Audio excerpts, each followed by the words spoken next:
नमस्कार दोस्तों। इस वीडियो में देखिए अपन लोग भारतीय और पाश्चात्य काव्य शास्त्र के महत्वपूर्ण प्रश्न है जो कि आगामी चाहे आप फर्स्ट ग्रेड हो चाहे कॉलेज लेक्चरर हो उन दोनों के लिए ही बहुत अच्छे प्रश्न हैं। तो आप वीडियो के साथ में अंत तक बने रहे। आज का अपना पहला प्रश्न है, आचार्य मम्मट का काव्य सूत्र को क्या कहा, यानी मम्मट ने जो काव्य का सूत्र दिया काव्य किसको कहा। तो आचार्य मम्मट हो चाहे भट्टनायक हो चाहे शंकुक हो, बहुत से हैं। अधिकांश तय क्या है कि सर्वसम्मति से ब्रह्मानंद सहोदर कह करके पुकारा है। ध्यान रखिएगा, बहुत अच्छा प्रश्न है। आचार्य भोज ने अपने किस काव्य ग्रंथ में वक्रोक्ति, रसोवक्रोक्ति, स्वभाव वक्रोक्ति उसके भेद बताएं। तो यानी भोज का इसमें ग्रंथ का नाम अपन को पूछा है। तो भोज का सरस्वती कंठाभरण ग्रंथ है। ठीक है। आगे है कि साहित्य के उन प्रयोजन समूहों में आचार्य भामह के द्वारा कौन सा इसमें से समूह है दिया गया है। तो इसमें आचार्य भामह ने बहुत से जो विद्वान हुए हैं उन्होंने सबसे पहले यश के लिए, फिर अर्थ के लिए, फिर व्यवहार ज्ञान के लिए, फिर कल्याण के लिए सद्य शांति, कांत सम्मति, सम्मत उपदेश और स्वांत सुखाए यानी आत्मसंतुष्टि के लिए भी। तो यही इसमें सही उत्तर होगा। ठीक है। साहित्य के चार तत्व बुद्धि तत्व, कल्पना तत्व, भाव तत्व और रूप तत्व है। यह मतलब किस पाश्चात्य विद्वान के द्वारा दिए गए हैं। बहुत ही अच्छा प्रश्न है। तो ये हडसन एक पाश्चात्य विद्वान हुए हैं, उनके द्वारा बुद्धि के चार तत्व दिए हैं। बुद्धि तत्व, कल्पना तत्व, भाव तत्व और रूप तत्व, ये साहित्य के चार तत्व हैं। नेक्स्ट अपना प्रश्न आता है कि राजशेखर ने काव्य का मूल हेतु किसे माना है। यह तो चाहे कोई सा ही विद्वान हो, आपको हमेशा ही अगर प्रतिभा किसी ऑप्शन में दिखाई दे तो वही सही उत्तर माना जाएगा। ठीक है। आचार्यों ने काव्य का लक्षण माना है, यानी काव्य का क्या लक्षण होता है। तो जैसे मनोरंजन है, रस परिपाक है, ज्ञानवर्धन है, उपदेश है। तो मुख्य रूप से काव्य लिखने के पीछे उद्देश्य जो विद्वान का होता है वो यही होता है, रस से परिपूर्ण होना, रस परिपाक। ठीक है। काव्य शोभकरान, धर्म अलंकारान, ये कथन प्रक्षेते, आगे एक शब्द और है वो नहीं जोड़ा गया है। किसके द्वारा ये परिभाषा दी गई है। तो ये जो परिभाषा है वो दंडी के द्वारा दी गई है। किसके द्वारा दी गई है? दंडी के द्वारा। भरत मुनि के द्वारा प्रतिपादित रस सूत्र का सिद्धांत इनमें से कौन सा है। ये तो सभी के काव्यशास्त्र पढ़ते हैं तो आराम से याद रहता है। तो विभाव, अनुभव, संचारी भाव, संयोग दस, निष्पत्ति। ठीक है। इनमें रस सिद्धांत का व्याख्याकार कौन सा नहीं है।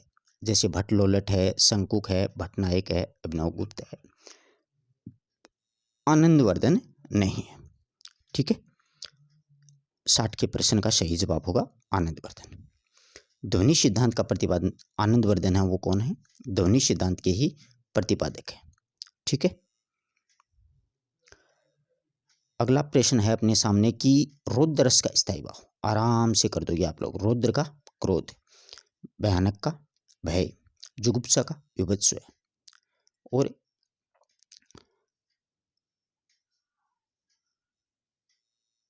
अलंकार सिद्धांत की स्थापना का श्रेय संस्कृत के किस ग्रंथ को दिया जाता है। यानी अलंकार सिद्धांत की स्थापना किस ग्रंथ में, किस विद्वान के द्वारा की गई थी।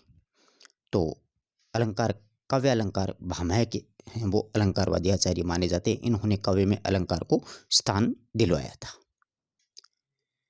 नेक्स्ट अपना प्रश्न है कि poetry the best world in the best order, काव्य की यह परिभाषा किस पाश्चात्य विद्वान के द्वारा दी गई है। तो यह है वो कोलरिज के द्वारा दी गई है। ये पाश्चात्य वाले थोड़े से ध्यान रखना, ये असिस्टेंट प्रोफेसर में पूछे जा सकते हैं। व्यक्तिकारी प्लेटो ने शैली को क्या माना है। तो प्लेटो ने शैली को माना है लेखक के व्यक्तित्व की प्रतिछाया। लेखक का जो व्यक्तित्व होता है उसकी प्रतिछाया, नहीं जैसा इंसान होता है वैसा ही वो, जैसे उसके विचार होते हैं उसके अकॉर्डिंग वो लिखता है। पश्चिम के किस आचार्य ने कलात्मक ज्ञान की उद्भावना को अभिव्यंजना कहा है। बहुत ही अच्छा प्रश्न है। पश्चिम के किस आचार्य ने कलात्मक ज्ञान की उद्भावना को अभिव्यंजना काव्य कहा जाता है? तो ये कौन है? 66 का है वो लॉन्जाइनस है। कौन है? लॉन्जाइनस।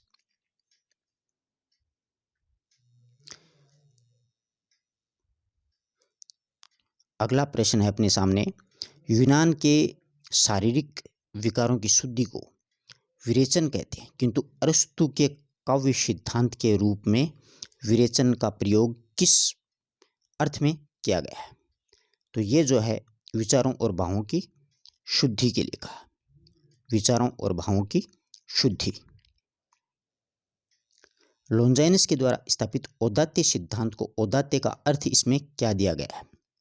औदात्य का जो अर्थ है वो व्यक्ति की उच्चता का और उत्कृष्टता।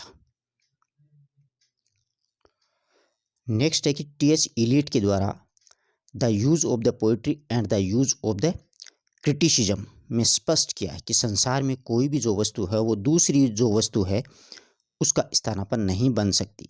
इसका अर्थ किस प्रकार से लिया गया है? तो इसका सही जवाब होगा रचना, कला, धर्म, आध्यात्म, दर्शन, नीति, राजनीति विकल्प नहीं बन सकती है। 1 नंबर ऑप्शन इसका सही होगा।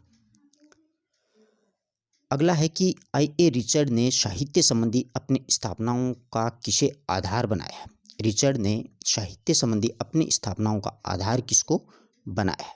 तो उसने मनोविज्ञान और अर्थविज्ञान को अपनी रचनाओं का आधार है वो आई.ए. रिचर्ड के द्वारा बनाया गया है। फ्रॉइड के द्वारा काव्य सिद्धांत का नाम क्या है? फ्रॉइड ने जो काव्य सिद्धांत दिया था उसका क्या नाम है? तो मनोविश्लेषणवाद है।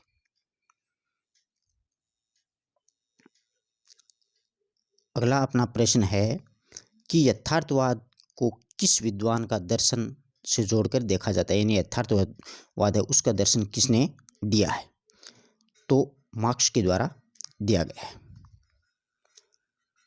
नोक देरिदा ने चिंतन को किस भारतीय आचार्य के चिंतन से संभावित माना जाता है? यह नोक देरिदा है। तो इसका सही जवाब होगा भर्तृहरि। शंकुक ने रस सिद्धांत की जो व्याख्या की उसमें अनुमतिवाद को आधार माना था, जिसके लिए उन्होंने किससे न्याय संबंधी माना? तो चित्रतुरंग। किसको? चित्रतुरंग। अगला है कि किस कवि ने एको रस करुणों, करुण ही सर्वप्रमुख रस कह करके करुण रस की महत्ता प्रतिपादित की है? तो वो है भवभूति। कौन है? भवभूति की माना है।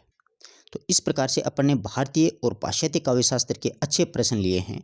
ये प्रश्न मैं आपको इसलिए दोबारा बता रहा हूँ कि ये जैसे कॉलेज व्याख्याता है, स्कूल लेक्चरशिप है, उसमें ये रिपीट होने के पूरे चांसेस होते हैं आए हुए प्रश्न। इसलिए ध्यान दीजिएगा, ये वीडियो आप बहुत ही ध्यान से सुनिएगा और इसके नोट्स भी बनाइएगा। धन्यवाद दोस्तों।